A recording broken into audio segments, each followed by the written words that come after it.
Olá, meu povo. Bom dia, boa tarde, boa noite. É muito bom estarmos aqui para mais um vídeo, sempre lembrando do propósito desse canal, que é trazer conteúdos profundos da teologia a respeito da história narrada na Bíblia, de revelar aquilo que está oculto ou não oculto, aquilo que já está revelado nas Escrituras. Não existe uma revelação mais especial, mas trazer aqui de uma forma simples, simplificada, para que todos possam compreender, para que todos possam ter acesso e uma compreensão mais elevada daquilo que as escrituras elas trazem, né? E como que Deus se revelou através de um povo que ele mesmo formou, cuidou, protegeu ao longo das gerações. Por isso, o meu objetivo é tirar você desse lugar comum e trazer você para um lugar alto, para que você possa ter uma perspectiva do todo e assim a sua compreensão possa ser aprofundada, a sua compreensão possa ser mais relevante para você e para as pessoas que te cercam. E vamos ao que interessa, não é mesmo? O vídeo de hoje ele fala sobre a volta dos exilados, a volta do exílio babilônico. Então, o povo se corrompeu, não quis mais servir a Deus, Deus enviou profetas de uma forma ou de outra, querendo trazê-los para perto novamente, trazê-los ao arrependimento, mas nada funciona. Então, Deus levanta a Babilônia, um reino distante, e a Babilônia vem varrendo toda aquela região, vem conquistando todos aqueles povos e chega em Jerusalém. E de Jerusalém, Nabucodonosor leva algumas pessoas, os melhores ali, as pessoas mais instruídas, mais inteligentes, mais capazes, leva para a Babilônia e ali então eles vivem por um período de 70 anos aproximadamente. Esse período ele não é bem certinho, até mesmo porque a gente não sabe exatamente a partir de que momento é contado esses 70 anos, porque o povo não foi também levado todo de uma vez, teve algumas caravanas que foram sendo levadas pessoas ao longo do tempo, assim também a volta. Como a volta ela não aconteceu toda de uma vez, foram voltando aos poucos. A gente tem aqui o registro de 3 principais caravanas, Zorobabel, outra com Esdras e outra com Neemias. Então são 3 caravanas principais, mas também existia sim um fluxo de ida e vinda de pessoas que faziam, né, comércio e trabalhavam ali para algo que acontecia constantemente. E também vale lembrar que muitos dos judeus que foram para Babilônia não quiseram voltar para Jerusalém. Ouviam falar da destruição, da miséria, da fome que havia em Jerusalém, então eles decidiram não mais voltar para Jerusalém. A volta dos exilados da Babilônia para Jerusalém, ela se dá após a morte de Nabucodonosor, em um período que a gente chama, que é conhecido como o período Medo-Persa, no reinado da Babilônia, em que ora se levantava um rei da Média, ora se levantava um rei da Pérsia, que Ciro também foi um personagem profetizado pelo profeta Isaías mais de 100 anos antes de tudo isso acontecer, antes até mesmo da Babilônia ser uma grande potência da região. Isaías então já profetiza então que se levantaria um rei chamado Ciro, um líder poderoso chamado Ciro, que então libertaria os cativos da Babilônia e então, né, poderia que eles estariam retornando. Então, quando Ciro ouve falar disso, aquilo com certeza mexe no coração dele, né, que ele tinha lá em Isaías 44:28, nós temos essa profecia, então que ele chama o meu servo, né? Isaías chama Ciro de servo do Senhor. Então, nesse período, Ciro, então, ele assina um decreto e ele libera a primeira comitiva de retorno a Jerusalém. Zorobabel, ele era um líder proeminente, né? Então ele mesmo na Babilônia, a liderança, na verdade, a realeza, digamos assim, de Judá e Jerusalém, ela não se perdeu.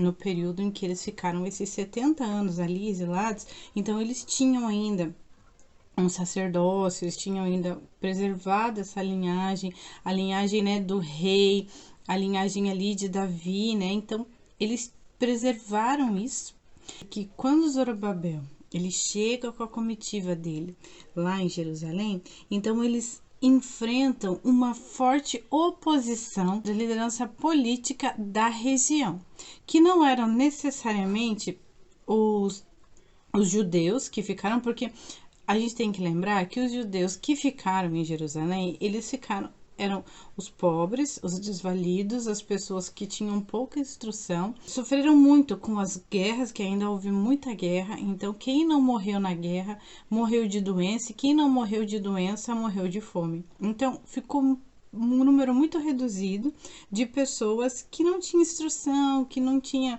essa ambição política também. Quem dominava ali, os líderes e políticos ali daquela região, eram os líderes da cidade de Samaria. Mas afinal, qual era a missão? Qual era o chamado de Zorobabel e o sacerdote Josué também, né? Que ele é enviado junto com Zorobabel.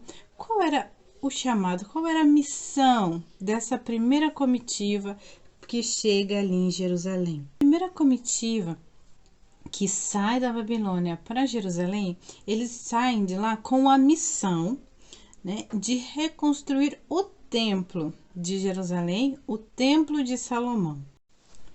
E quando Zorobabel ele chega em Jerusalém, todo animado para a reconstrução do templo, juntamente com o sacerdote Josué, né? Então eles começam a reconstrução do templo, e só que a oposição dos líderes de Samaria é tão grande que eles começam a desanimar, verdadeiramente desanimar, até o dia em que Ciro morre, e aí sobe ao trono Assuero. Então Assuero assume como rei da Babilônia, e os inimigos de Zorobabel começam a enviar cartas ao rei Assuero, dizendo que a intenção verdadeira não era uma reconstrução religiosa, mas era uma revolta política, que eles estavam se organizando politicamente em volta do templo. Então, ele começa a questionar as intenções diante de Zorobabel, diante do rei Assuero, até que chega o ponto em que Assuero verdadeiramente ele pede para parar com a reconstrução do templo, e eles começam então a viver a vida, já que não dá para fazer o que a gente veio fazer aqui, voltar a gente não quer voltar, então vamos viver a nossa vida. Eles começaram a construir casas para si, a plantar, a colher, a negociar, e até o dia então em que Deus levanta Ageu como um profeta ali, que a gente chama de profeta pós-exílico. Ageu é levantado por Deus para reanimar, né, e coloca no coração de Zorobabel forças, fé, esperança, dizendo que será por acaso que é tempo de que cada um viva e more em casas boas, bem construídas, enquanto que o templo do Senhor permanece em ruínas. Então ele leva o povo a considerar o passado, a ver como que era a vida difícil, e a causa dessa dificuldade financeira, da dificuldade de relacionamento, era porque a adoração a Deus tinha parado. Então eles foram lá para restaurar a adoração a Deus, e eles não conseguiram terminar e não conseguiram concluir isso. Então eles retomam a obra. Eles então trabalham, se esforçam, e a oposição continua, a oposição vai, e as cartas também continuam. Quando Deus levanta Ageu, ele também está trabalhando lá na Babilônia. Artaxerxes, que foi quem verdadeiramente pediu a interdição da obra, ele morre, e assume no lugar dele Dário. Dário foi um rei que ele vê, né, que o decreto de Ciro foi real, mas ao invés dele interromper a obra, ele reconhece a legitimidade da obra, ele reconhece a legitimidade do trabalho, e ainda investe financeiramente. Os custos daquela obra seriam cobertos pela arrecadação dos impostos da região. Então ele ainda financia com os tesouros com o dinheiro da coroa, dinheiro do Tesouro Nacional ali, ele financia a obra, ele financia o término do templo. E uma curiosidade aqui foi a reação do povo. Quando o povo vê, né, o lançamento ali dos fundamentos dos alicerces do templo. Então, quando a obra começa e o pessoal se anima, vamos trabalhar, enquanto uns se alegravam e verdadeiramente exultavam no seu coração, agora Deus vai voltar a habitar no meio de nós. Os mais antigos, os mais idosos, aqueles que haviam visto no passado o esplendor que era o templo, eles começam a chorar. Enquanto uns exultavam e gritavam de alegria, outros choravam e gritavam de tristeza, porque nunca mais aquela obra seria daquele jeito, porque nunca mais o templo seria reerguido com todo aquele esplendor, com toda aquela glória, com toda aquela majestade. Eles não conseguiam se alegrar com a presença de Deus. Eles estavam tristes porque o templo ele era magnífico, ele era maravilhoso e os recursos que eles tinham ali não chegavam nem aos pés do que fora um dia a glória daquele templo. Mas Ageu, ele é muito temente a Deus e a palavra dele fala assim que a glória dessa segunda casa não se comparará com a glória da primeira casa, né? Embora aquele templo lá ele tenha sido lindo, ele tenha sido maravilhoso e verdadeiramente o esplendor de ouros e pedras preciosas e madeira da primeira qualidade eram de primeira linha. No entanto, aquilo que Deus estava para fazer naquele templo não se compararia com nada do que aquilo que eles não se compararia com nada do que aquilo que eles tinham visto e vivido até então. E de fato, quando a gente olha para a história, né? Então a gente percebe que esse templo construído por Zorobabel foi exatamente o templo em que Jesus esteve presente. Então a glória desse segundo templo não havia de se comparar com nada que eles haviam vivido, mesmo com toda aquela glória, com todo aquele ouro, com toda aquela majestade, não era digno de ter os pés de Jesus Cristo pisando naquele lugar. Então, esse templo que Jesus prega, que Jesus transita, é esse aqui, construído pelas mãos de Zorobabel e os seus homens. O fato é que depois de todos esses altos e baixos, desse vai e vem, começa, para, então a obra do templo ela é concluída, a reconstrução ela termina e é nesse período então que surge a figura de Esdras, escriba versado na lei, muito estudioso, conhecedor da lei de Moisés e de todos os preceitos da religião. O templo já estava construído, mas faltava um escriba, faltava alguém que fosse ensinar a lei, alguém que fosse instruir o povo. Então Deus levanta Esdras por conta de sua capacidade, do seu interesse, da sua dedicação às escrituras e à lei de Moisés, ele conhecia muito bem, então ele é enviado a Jerusalém. E após 4 meses de viagem, que era o tempo que se levava, a distância entre Babilônia e Jerusalém, Esdras chega em Jerusalém com o coração grato a Deus pela sua viagem segura e ansioso para apresentar aos levitas e todo o povo ali da cidade de Jerusalém todos os bens que ele havia trazido, todas as coisas que ele havia, como que foi a viagem, como foi o processo. Ele chegou muito empolgado e ali então ele faz um banquete, faz sacrifícios ali a Deus só que quando ele chega da Babilônia, quando ele chega em Jerusalém, ele descobre que o povo havia se corrompido. E o povo havia novamente incendido no mesmo pecado. Qual era o pecado deles? eles haviam se casado com mulheres da terra. Lembra lá desde o início, quando Deus faz a promessa de retirar o povo de Israel do Egito? O que é que eles falam? Ali, a única proibição era para não se envolver em aliança de casamento com os povos da terra. E quando Esdras chega em Jerusalém, achando que está tudo bem, que o povo havia aprendido, afinal, né, eles pecaram, se envolveram em casamento com outros povos, se corromperam na religião deles, se perderam ali e Deus castigou, eles foram levados para a Babilônia, passaram 70 anos na Babilônia, agora eles estão tendo a oportunidade de voltar e de reconstruir a história de novo e fazer tudo diferente. O que eles descobrem? Que eles haviam novamente se casado com mulheres da terra, havia novamente outros deuses ali na terra de Jerusalém, então eles haviam novamente pecado contra o Senhor.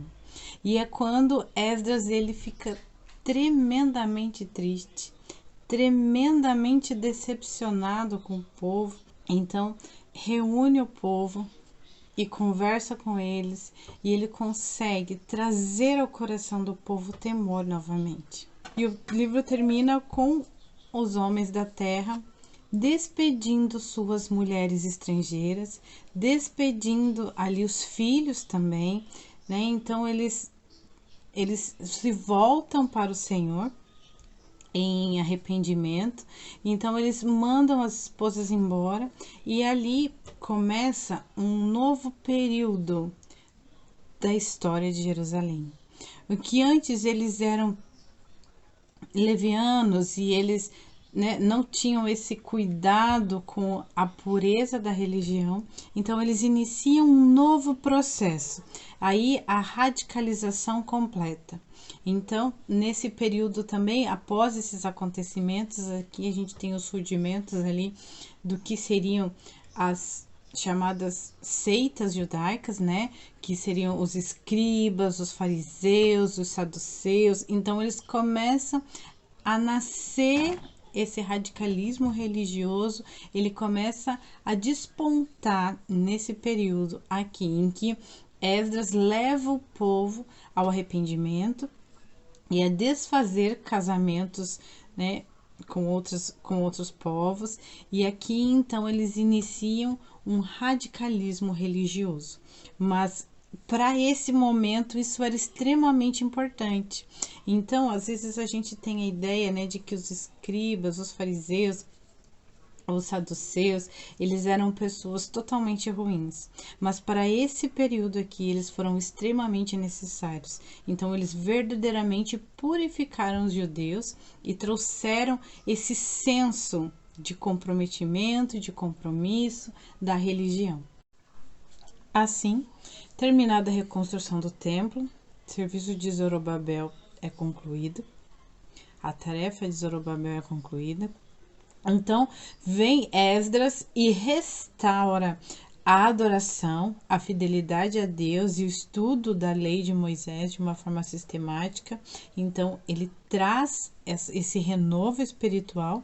Agora é a hora de reconstruir os muros de Jerusalém, porque durante todo esse tempo em que Esdras está trabalhando, de que Zorobabel está reconstruindo o templo, os muros da cidade estão em ruínas ainda. A cidade ainda está muito vulnerável a qualquer ataque, a qualquer saque, e verdadeiramente eles sofriam muito com essa vulnerabilidade. Então, agora então Deus levanta Neemias. Neemias agora ele é trazido da Babilônia também com essa missão de reconstruir os muros de Jerusalém.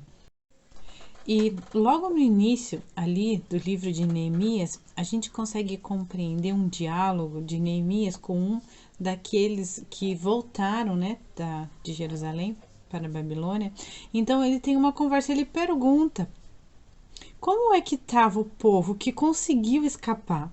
E aí a gente consegue perceber o quanto que o povo que estava exilado lá na Babilônia não tinham consciência do quanto eles eram privilegiados por terem sido tirados de Jerusalém. Então eles imaginavam que eles eram o povo que estava sofrendo, porque eles foram levados, eles foram tirados de Jerusalém. Mas eles não conseguiam compreender que o povo que ficou em tremenda miséria. Ficaram somente os pobres, desvalidos, e aqueles que não morreram na guerra morreram de doença, e aqueles que não morreram na guerra e nem de doença são os mais infelizes, porque eles estavam morrendo pouco a pouco de fome. Então, quando ele ouve falar que os muros de Jerusalém estavam destruídos e que o povo se encontrava em extrema miséria, aquilo abate muito o coração de Neemias. E ele decide que ele gostaria de voltar e trabalhar e reconstruir os muros de Jerusalém. Com isso tudo acontecendo, Neemias então é a pessoa escolhida por Deus para resolver essa questão da instabilidade política de Jerusalém, e ele é enviado então, Neemias é enviado então pelo rei Artaxerxes para Jerusalém para reconstruir os muros de Jerusalém. Então ele leva recursos, ele tem um decreto do rei, ele tem tudo ali aparentemente a favor dele, mas isso não significa que a vida dele seria fácil. E Sambalate, Tobias e Gesem, líderes ali da cidade de Samaria, os líderes políticos ali da região, eles fariam de um tudo para impedir que a obra do muro fosse terminada, né? E também eles fariam tudo que estivesse ao alcance para prejudicar a vida de Neemias. Então, a primeira estratégia utilizada pelo trio de opositores seria a zombaria. E como essa primeira estratégia não deu certo, então eles planejaram um ataque armado contra Neemias e seus homens, mas de alguma forma a intenção desse ataque ele vazou, chegou aos ouvidos de Neemias. Então Neemias se preparou o povo para aquele ataque. E aí, quando os opositores de Neemias eles perceberam que eles perderam o elemento surpresa do ataque, então eles desistiram de atacar. Mas isso serviu para conscientizar Neemias e seus homens de que aquelas pessoas, que Sambalate e seus companheiros, não estavam brincando. Então eles estavam dispostos a tudo para fazer com que eles parassem. Então eles decidiram fazer uma escolta armada, enquanto uns trabalhavam, outros vigiavam. E aí, quando foi vendo que o pessoal foi ficando cansado, então eles começaram a trabalhar. Cada um construía com uma mão e com a outra segurava na espada. Então, eles trabalhavam com uma mão e seguravam a espada com outra, e vigiando o tempo todo e trabalhando o máximo do tempo que eles conseguiam. E quando dormiam, até mesmo quando dormiam, eles dormiam com a espada do lado, já preparados para qualquer ataque. Então, foi um período de intenso terror, mas também de muita disposição e temor do Senhor para que essa obra não parasse. E Sambalate, vendo que a obra continuava e que nada conseguia dissuadi-los, então eles enviam um convite para Neemias, falando que eles gostariam de conversar com Neemias a sós, numa região longe dos muros de Jerusalém. Então, mas só que Neemias, ele entende no coração dele que aquilo não era um pedido para conversa, mas que eles estavam armando uma emboscada para Neemias. E é quando Neemias fala que ele não vai, porque manda recado, né, dizendo que ele não vai, porque ele estava fazendo uma grande obra e que ele não iria parar para ir conversar com eles. E é nesse tempo, então, diante dessa recusa de Neemias de se encontrar com Sambalate num lugar afastado, é que Sambalate e seus homens começam a inventar de que Neemias estava querendo se fazer rei, querendo se autopropagar rei, que ele havia colocado sacerdotes e profetas para falar bem dele ao povo. E então ele fala que vai mandar uma carta para a Babilônia, dizendo que Neemias estava querendo usurpar o poder ali na região e se autoproclamar rei. Mas é quando Neemias ele tem um espírito muito tranquilo de quem ele é, da obra que ele está fazendo, e ele fala assim: eu não vou lá, eu não vou me preocupar, porque nada disso do que você está falando é verdade, nada disso procede, e é do seu coração que você inventa tudo isso, então eu não vou me preocupar. E aí, como que se não fosse bastante tudo aquilo que eles estavam fazendo, as ameaças, as mentiras, eles então contrataram um profeta da cidade de Jerusalém para dizer para Neemias fugir e se esconder no templo, que Neemias iria morrer e que Sambalate verdadeiramente conseguiria matar Neemias. No entanto, Neemias ele não se importa. Ele simplesmente não se importa com a vida dele, ele só se importava em verdadeiramente terminar a obra da reconstrução do muro de Jerusalém.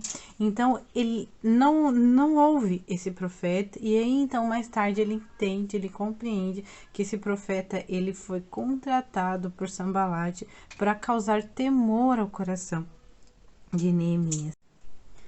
No entanto, diante de tudo isso, toda essa dificuldade, todas essas ameaças e toda essa oposição, Neemias consegue concluir a obra do templo juntamente com seus homens em 52 dias.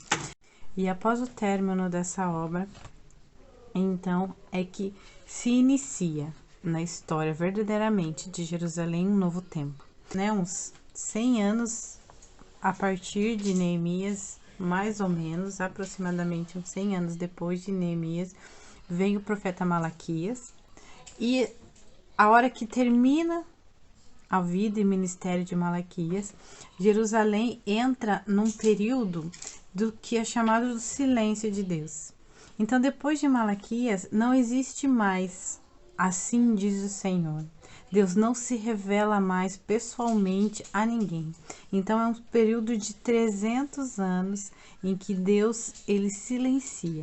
E embora não houvesse mais uma manifestação direta de Deus, isso não quer dizer que a religião não passou por transformações, isso não quer dizer que não houve uma busca por Deus, pela vontade de Deus ou pela religiosidade, porque ainda nesse período de silêncio de Deus, ainda assim, Deus